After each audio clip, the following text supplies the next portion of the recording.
Olá, bem-vindos à nossa análise de hoje. Vamos mergulhar fundo na lição 9 para adultos da CPAD. O título já impacta, né? Uma igreja que se arrisca. Impacta mesmo. E o foco é total na figura de Estevão, lá nos capítulos 6 e 7 do livro de Atos. Uma figura, assim, fundamental. Exato! Nossa fonte principal é o material da própria CPAD para essa lição. E a ideia aqui é entender o que a história de Estevão, sua coragem, sua fé, tem a dizer para a gente hoje. Perfeito. E olha que interessante, a lição já começa com um contraste forte. O texto áureo, que é Atos 7, 5, 5, mostra o Estevão ali, cheio do Espírito Santo, vendo a glória de Deus, Jesus à direita de Deus. Uma visão incrível, celestial mesmo. Pois é. Mas aí vem a verdade prática da lição e nos puxa de volta para a realidade. A igreja foi capacitada por Deus para enfrentar um mundo que é hostil à sua fé e valores. Ou seja, visão e conflito, lado a lado. Estevão parece personificar isso, né? A descrição dele é impressionante. Homem cheio de fé, de poder, sabedoria do Espírito Santo. Sim, um dos 7 escolhidos para o serviço ali na igreja primitiva. Um modelo mesmo. Mas toda essa qualificação, essa espiritualidade, não o livrou do confronto. Pelo contrário, parece que até intensificou as coisas. Vamos tentar desempacotar isso. Com certeza. A história dele é um divisor de águas. Como o próprio material da CPAD aponta, a perseguição e o martírio de Estevão acabam sendo, tipo assim, um empurrão que faltava para a mensagem cristã sair de Jerusalém. Ah, é verdade. Cumprindo aquela promessa de Atos 1.8, de ser testemunha até os confins da terra. Exatamente. Logo depois da morte dele, em Atos 8, verso 1, o texto já diz que houve grande perseguição e os discípulos se espalharam. É o início dessa expansão. O que nos leva direto para o primeiro tópico da lição, Estevão e a igreja que tem sua fé contestada. A lição é bem direta nisso, né? Diz que a fé cristã sempre vai ser questionada. Sempre. Não tem como fugir. E a lição coloca a responsabilidade em cada um, saber defender a fé. E mais, estar preparado até para a perseguição. Como Estevão esteve, né? Firme, mesmo arriscando a própria vida. A lição destaca esses 3 pontos como aprendizados dele. E a oposição não demorou a aparecer. Atos 6, ali pelos versos 8 e 9, diz que Estevão, cheio de graça e poder, fazia prodígios e grandes sinais. E isso gerou reação. Imagino. Quem se levantou contra ele? Foram judeus de várias sinagogas chamados helenistas. Eram judeus da diáspora, que viviam fora de Israel, tinham uma cultura mais grega. Eles começaram a discutir com Estevão. Discutir. E a lição chama a atenção para o verbo grego usado aí, anistemi, que é levantar-se contra. O interessante é que o material da CPAD lembra que é o mesmo verbo usado para as falsas testemunhas que se levantaram contra Jesus, lá em Marcos 14. Nossa. Sugere um padrão, então. A fé autêntica meio que provoca essa oposição. Parece que sim. Muitas vezes motivada por inveja, né? Como a que os religiosos sentiram vendo o impacto do evangelho que Estevão pregava. Uma igreja bíblica, segundo a lição, vai enfrentar ataque. E essa discussão não era uma coisinha à toa, certo? O texto usa outra palavra, suzeteo, que a nossa tradução põe como disputavam em Atos 6.9. Exato.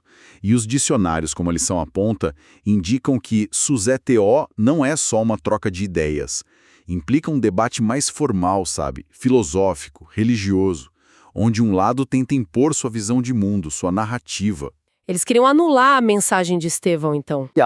Ideologicamente. E isso me lembra o que a lição fala sobre a igreja sempre ter lidado com falsas narrativas.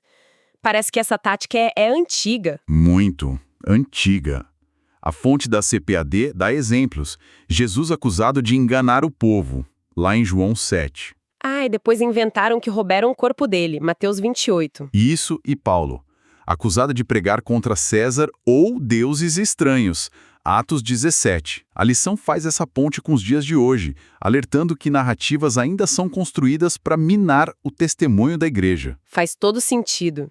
A sinopse 1 da lição resume bem isso, né? A fé de Estevão foi desafiada por opositores, mas ele permaneceu firme na verdade. Um chamado pra gente hoje também. Com certeza. Firmeza e discernimento. Mas aí vem o tópico 2 da lição que eu acho fascinante. Estevão e a igreja que defende a sua fé. Ele não só enfrentou, ele respondeu. Exatamente. A lição até o chama de primeiro defensor da fé, o primeiro apologista, além de primeiro mártir. E como ele fez essa defesa? O discurso dele em Atos 7 é a resposta. Que discurso! Longo, denso. E brilhante. Segundo o texto, guiado pelo Espírito Santo. Ele pega a história de Israel, Abraão, José, Moisés, e não só mostra como Deus agiu, mas usa essa própria história para provar que Jesus era o Messias que eles esperavam. E que eles rejeitaram, assim como rejeitaram os profetas antes. Precisamente. A lição tira daí um princípio fundamental para a apologética, para a defesa da fé. Tem que apontar para Cristo. Tudo converge para ele. Tem um subsídio na lição, né? Estevão se defende perante o Sinédrio. Ele reforça isso. Sim, reforça que Estevão usou o Antigo Testamento, que eram as escrituras deles, para confrontá-los. E ele sabia o risco que corria, sabia que podia custar a vida dele, como custou de Jesus. É muita coragem. Um outro material de apoio na lição, um auxílio chamado Estevão, o descreve como poderoso orador, com lógica convincente. E era mesmo. Resumiu a história judaica e fez aplicações muito fortes das Escrituras.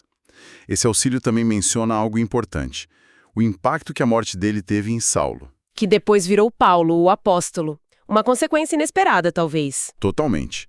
Mas, voltando ao discurso, mesmo com toda essa lógica e poder espiritual, a reação final foi de rejeição total. No fim, em Atos 7:51, Estevão é duro. É verdade. Ele diz: homens de dura cerviz e incircuncisos de coração e ouvido, vós sempre resistis ao Espírito Santo. Uma acusação direta. Mostra que a teimosia deles, a resistência à verdade, era o problema central. A lição comenta isso. Não adianta argumento para quem escolheu não acreditar. Deus dá oportunidade, mas não força. O coração endurecido impede a ação do Espírito, é isso. Exato. Fecha a porta. A sinopse 2 da lição resume esse ponto. Estevão defendeu o evangelho com sabedoria e coragem, mesmo diante da perseguição. E a reação a essa dureza dele foi fúria. Atos 7:54 fala que eles enfureceram-se em seus corações e rangiam os dentes contra ele. Que cena! Uma cena terrível. E aí que a gente entra no terceiro tópico da lição, Estevão e o martírio da igreja. A resposta de Estevão a essa fúria toda é algo de outro mundo. Completamente. O que ele faz? O primeiro ponto desse tópico é contemplando a vitória da cruz. No meio daquele ódio todo, Estevão olha para o céu e tem uma visão. Ele diz: eis que vejo os céus abertos e o Filho do Homem que está em pé à mão direita de Deus. Atos 7:56. Uau! Ver Jesus glorificado no momento mais tenso. E a lição interpreta isso como a fonte da coragem dele. E não só dele, mas de toda a igreja que passa por perseguição. Manter o foco em Cristo vitorioso. Lembra que Paulo diz depois, né, que estava pronto para morrer por Jesus lá em Atos 21? Ver a vitória final dá força para o presente difícil.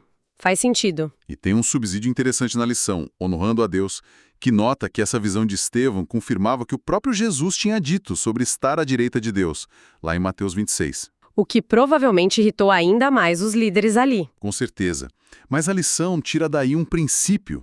Nosso foco tem que ser honrar a Deus, mesmo que a reação do mundo seja de mais hostilidade ainda.